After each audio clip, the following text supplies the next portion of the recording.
Hey, do you want to come over and make a pot of tea, bring your favorite crystals? We could talk about our birth charts, spirits, the latest house spells we've been doing. Welcome to the neighborhood. I'm that witch next door.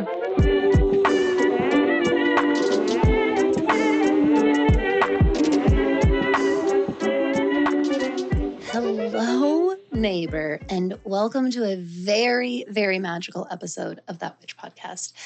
If this is your first time here, welcome. You have joined us on such a special day and for a special occasion. My name is Dani. I'm that witch next door, and I'll be your host, your guide, your mentor, your instructor, your spiritual bestie, if you will. And I am absolutely honored to be talking to you about the celebration of Samhain today. First of all, today's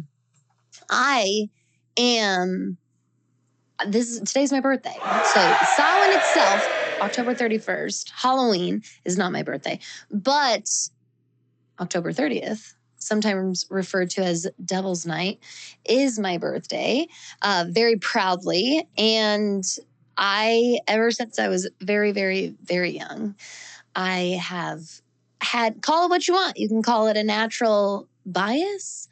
You can call it a natural connection to Halloween and Samhain. But this has only grown and developed and gotten even stronger as the years have gone on for me. So I cannot wait to go on this journey with you and deepen, hopefully, some of your understanding and interpretation of and your own connection to Halloween or All Hallows Eve or Samhain today. So let's get started. We've been doing a series on the Wheel of the Year throughout all of 2024. We began with the first celebration on the Pagan Wheel of the Year. The first pagan celebration on the Wheel of the Year in the calendar year.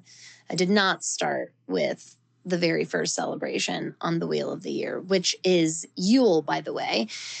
We are technically at the last celebration of the Wheel of the Year, according to the Wheel of the Year, which is Samhain, which is why this is very often referred to as the Witch's New Year.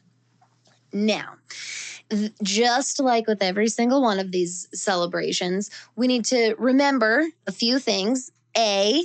The Pagan Wheel of the Year is a 100% modern construct. It does have inspiration and roots in deeply ancient practices amongst many cultures. And this is fine when we're open and clear and honest about that, when we're accurate about that. Where we get dicey, where we get muddy and potentially a bit unethical is when we talk about the pagan Wheel of the Year as if it's practiced today as it's always been practiced. And that's couldn't be farther from the truth. Number one, the Pagan Wheel of the Year is a combination of multiple celebrations from multiple cultures of people that lived during very different times in history. So we have a wide range of cultures and a wide range in time that these celebrations are connected to and are rooted from, okay? Samhain is no different. This is a very, very complex and very rich history, but very complex history. This is a very complex history. Samhain itself is typically referring to an ancient Celtic celebration.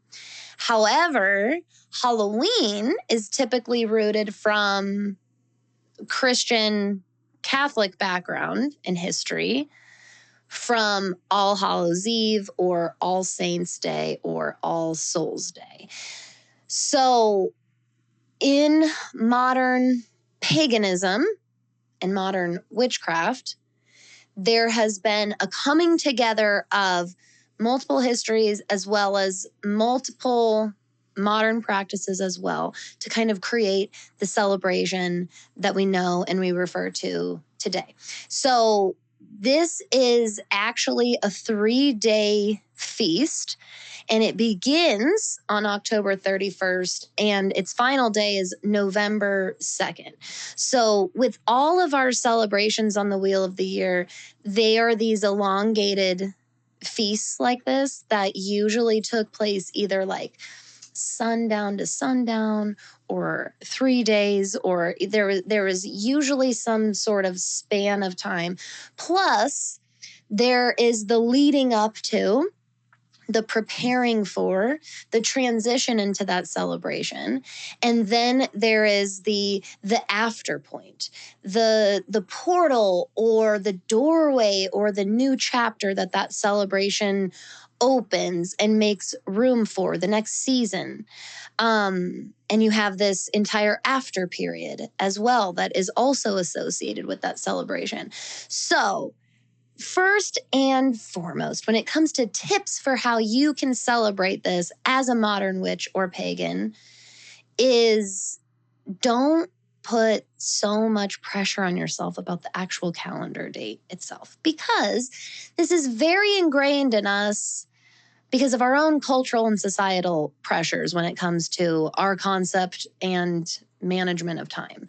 So, yes, October 31st to November 2nd. And we've been celebrating Samhain for a little bit now. We've been in the energy of this celebrations portal for a minute. And that door is going to stay open. It's kind of like, it's not that the door doesn't close, but I want you to think of the other side of these celebrations as like these markers of change. And in some ways, there's this sense of this is this same cycle we go through every year, right? We celebrate these seasons every year. And yet, each time this cycle comes back around and we celebrate this again, I am completely changed since the celebration before. Okay, so there's also this marker of change and transformation on the other side, especially with Samhain. This marks the beginning of winter. Very, very often and throughout multiple cultures, this time of year was considered the beginning of winter, the end of autumn. This is the death of crops and animals. This is the long night. Now, like, regardless of what culture or group was observing this celebration or this season, there tends to be one of the most common connecting threads in agriculture and in the idea of the harvest, okay? The growing season coming to an end, and that long, dead, dreary night of winter beginning. And so there is an extra oomph, an extra focus and emphasis on appeasing the gods, on doing what needs to be done, on sacrificing what needs to be sacrificed in order to make it through these long and treacherous dark winter months. There are historically some dark and sinister roots in animal and human live sacrifice in ancient cultures around this season. And keep in mind that we are all interpreting information from that has been regurgitated, then regurgitated, then regurgitated, then regurgitated hundreds of times since, thousands of millions of times since the primary source existed in the first place. Okay, so keep in mind. And also, because, you've got human error, translation, there's all kinds of that, have you ever played the game Telephone? That's how history, gets retold very, very often. Now, also, we know historically there's tons of evidence that also there were some pretty intense and dark human practices all across the world throughout many, many ancient civilizations. So it's also not super far off base to think that this is something that might have happened. However, one way that this could have been potentially like something that was rooted in or connected to is keep in mind that during this time of year, we know that inevitably certain plants and animals, right? Think in ancient groups and communities time, right? And we're talking ancient, like 20,000 plus years ago. There are animals that can't, and honestly, up to a few thousand years ago, there are plants and animals that we know are not and cannot survive the coming months and have to be slaughtered in order to be able to use them for their meat, their furs or hides, their bones. This is a practice that probably had to take place for a very long time. Might still have to take place. I have no idea. I don't run a farm by any means. But this is very likely one of the many, many associations of the concept and theme of death associated with this time of year. What I'm trying to illustrate here is that we are surrounded throughout time and history by these different connections that all come back to this idea of necessary, inevitable death of this time of year, which will therefore bring forth the rebirth and the life of the spring season. So this is a time that began to... So it already was very, very rooted in spiritual and ritualistic practices and traditions.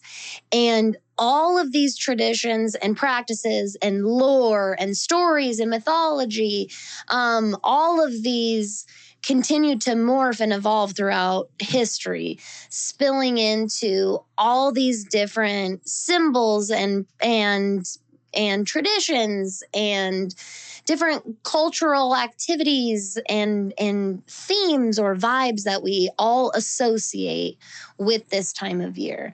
So spirits or the fae, the dead, the thin veil, the sinister and the mysterious, all of these things are rooted in this very universal theme of death with this time of year. So we see jack-o'-lanterns, costumes, asking for treats, or playing tricks. All of these modern practices are rooted typically in some way, shape, or form from honoring ancestors and or appeasing good spirits or warding off evil spirits or appeasing evil spirits as well, so that you basically avoid their misfortune or their harm. Now, I will say this. Throughout this series, I have been referring to two of my main favorite resources, which has been The Magickal Year by Diana Ferguson and The Hearth Witch's Year by Anna Franklin. And both of these listed like a slew of external resources for continued learning and continued research, especially down specific cultural or historical pathways. So if you are just like a seasonal witch through and through and through, and you love all these celebrations and you just want to learn more and want to go down every rabbit hole, I will say that both of these are stacked with great references to external resources I mean, it's like endless because of how many they list in here. So I could go and go and go and go way deeper into the very complex and widespread history of Samhain, but I want to spend a lot of our time talking with you about how you can actually practice this in your modern witchcraft practice. So one of my just favorite ideas of a ritual, I will never forget learning about this practice or this tradition for the first time. And it has just always held this dark, mystical, like fascination for me. And that is the practice of hosting and holding a dumb dinner. This is a feast for the dead, if you will. And there are many ways to practice this, but a simple and a favorite and effective one is having or setting out the dinner that you're going to have with your family anyways, and building a full plate of food, making extra food to fill a full plate or serving at an empty seat at the table, which includes like if in your household there's only enough seats for as many people as are in your home.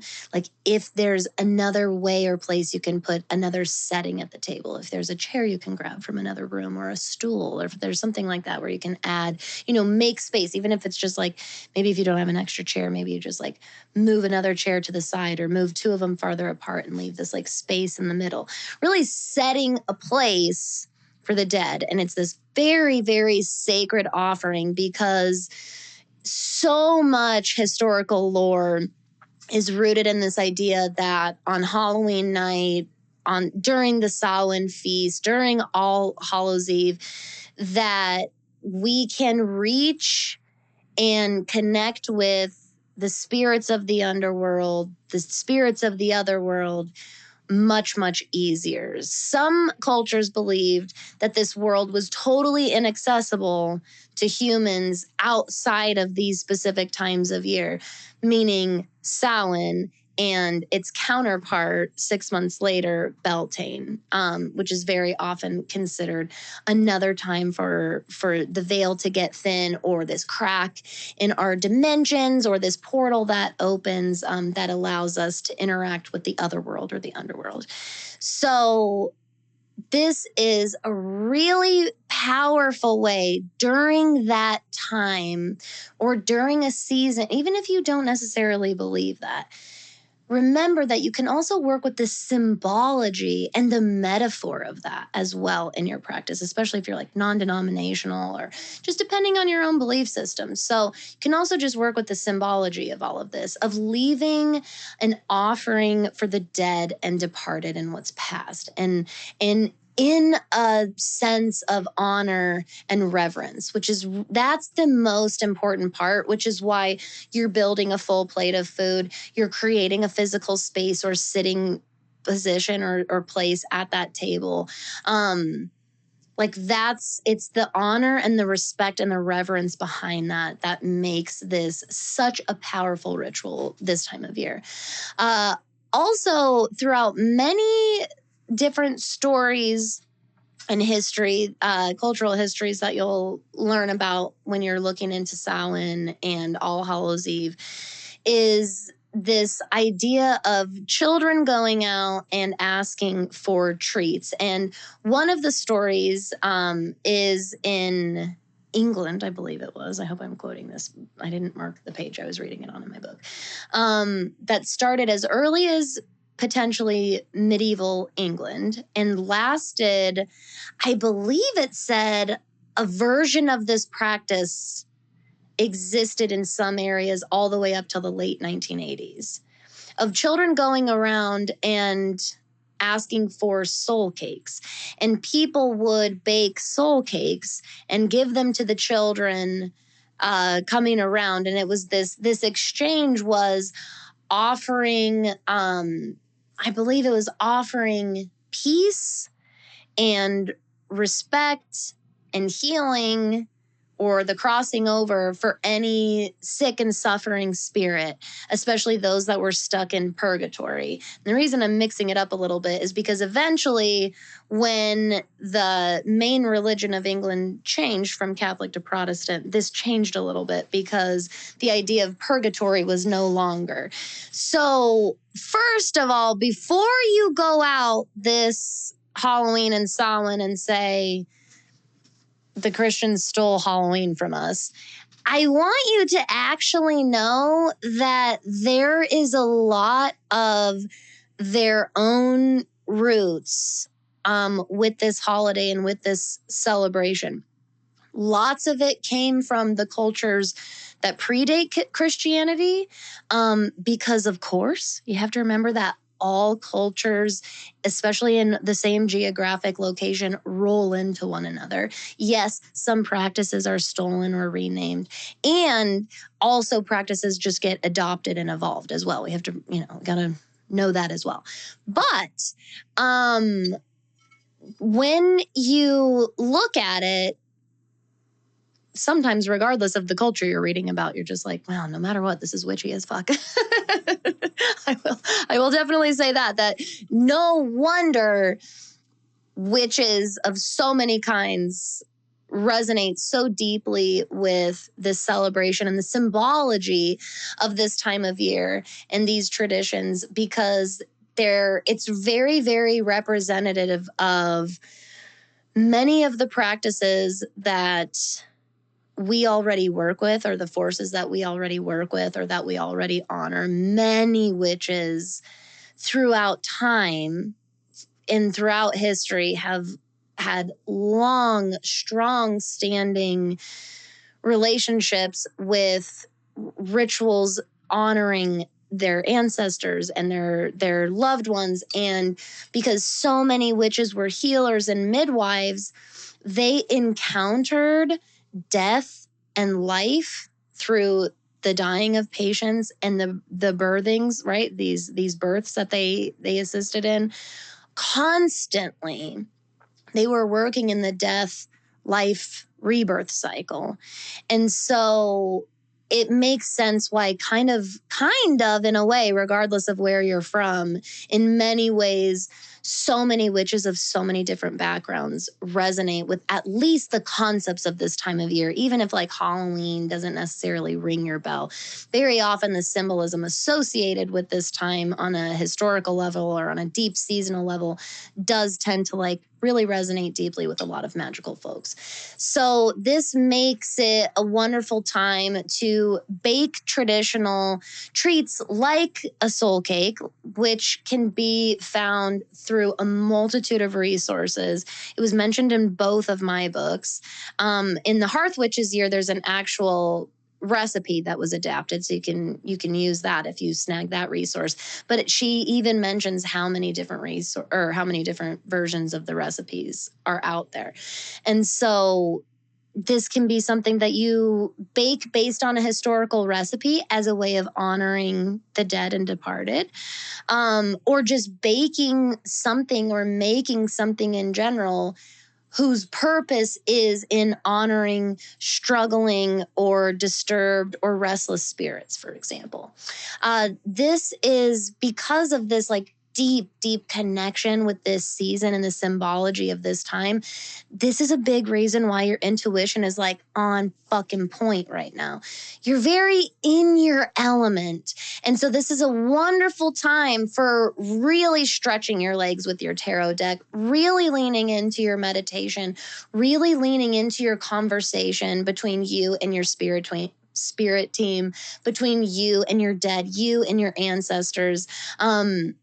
This is a time when we're kind of naturally trusting of our connection to the other world, as well as our role within that, or our individual connection to that, if that makes sense.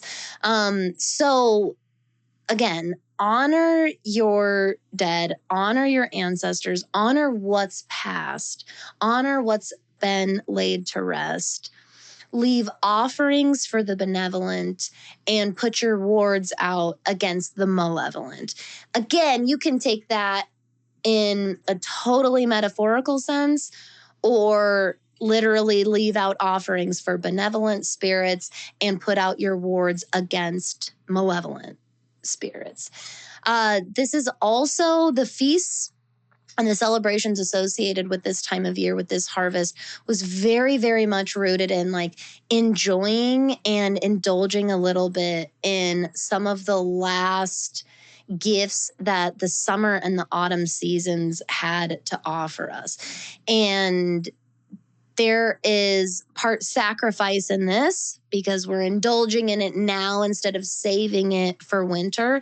And there's also this very mindful, like, we're indulging a little bit, but the more mindful and intentional you are about that, the more prepared you are heading into the winter season. So it's kind of this both and energy. So think about if, even if where you live, maybe it's a little bit colder than you particularly like for like going out for your mental health walk, for example. Bundle up a little extra and kind of be one with the cold, be one with the chill, and go out for a walk in that, because it's only going to get colder and harder to walk from here. Like, that's one way you can kind of indulge a little bit. You see what I'm saying? In the last of what this season has to offer us. It doesn't have to directly be associated with crops necessarily, although it can. You can enjoy the last types of fruits or vegetables that are in season right now. Things like that, absolutely. Pomegranates and root vegetables, seeds and grains. These are all very associated with this time of year. They're in season. Pomegranates are associated with being the food of the underworld. And so this can be a wonderful kind of bridge between our world and the netherworld. This being, this idea of last indulgence before the winter season, this is also, and witch's New Year, or Celtic New Year, can be really effective time for cleansing and purging as well. Kind of doing fall cleaning, like as opposed to a spring cleaning rituals, doing like a fall or an autumn, final kind of autumn cleaning ritual before you head into the winter. Also, I love the idea of bringing your glamour magic into your Samhain celebration by charging or charming your Halloween costume if you're dressing up. And even if you're not dressing up, like doing something with your glamour magic or how you're getting ready or what you're dressing or how you style yourself in whatever way that day. Like, if you have like a spider pin you can put on, or if you could wear all black, or you know what I mean? There's just, if there's a way that you can tap into the glamour magic that can be practiced through this lens of Samhain and Scorpio season and All Saints Day, I think that would be really, really powerful in such a simple way. And also candles. This is an excellent time for doing candle magic. Flames, bonfires, candle work, all of these are very, very associated with Samhain and all of the celebrations during the dark months of the year, obviously. Very associated with keep the light burning, that resiliency of life and carrying on through the darkness, so to speak. So please be safe, of course. Every time I'm like, oh my God, you should light 1,000,000 candles. I'm like, also, if they need to be fake candles so that you know that you're safe and like not going to forget something, I just want you to know that that's powerful magic too. And your ancestors would be proud that you're utilizing technology to continue intentional spiritual practices and by still honoring these ancient practices and making them potentially even safer. I personally would think that ancestors would look down on that and be like, wow, that's certainly a way that you can look at it. So you heard it here. You got permission from me. Use the false candles unapologetically. Also, and finally, but also, it's not really even a final because it's really an open-ended suggestion. Remember that as this is the turning point from fall into winter or a new year of sorts, this is a beautiful time for setting your intentions for the chapter ahead. It's easy for me to say because I'm in my solar return this time of year. So I'm already kind of reflecting on this last year for myself and looking at the year ahead. But this really is a beautiful, beautiful time for doing that, regardless of when your birthday is, because if everything is coming to an end, so to speak, and going into this long, dark, dormant winter, think about what seeds you could sow now and what you could plant with them and how powerful that could be. So I am very, very grateful and honored that you spent time with me today learning a little bit more about Samhain and Halloween and All Hallows Eve. You're going to hear from a million people, I'm sure, all across social media of what you should do on this day. And I hope that this episode serves as a helpful and inspirational jumping off point with recommendations that make you feel excited and help you find ways to naturally connect with the energy and the magic of this season in your own way, and helps remove you from any other types of pressures that make you feel rushed or like you're doing it wrong or like there's a certain way it has to look or something like that. The witch in me honors deeply the witch in you. And I am sending you the brightest and most sacred dark, abundant blessings this Samhain, my friend. Embrace it and stay magical out there.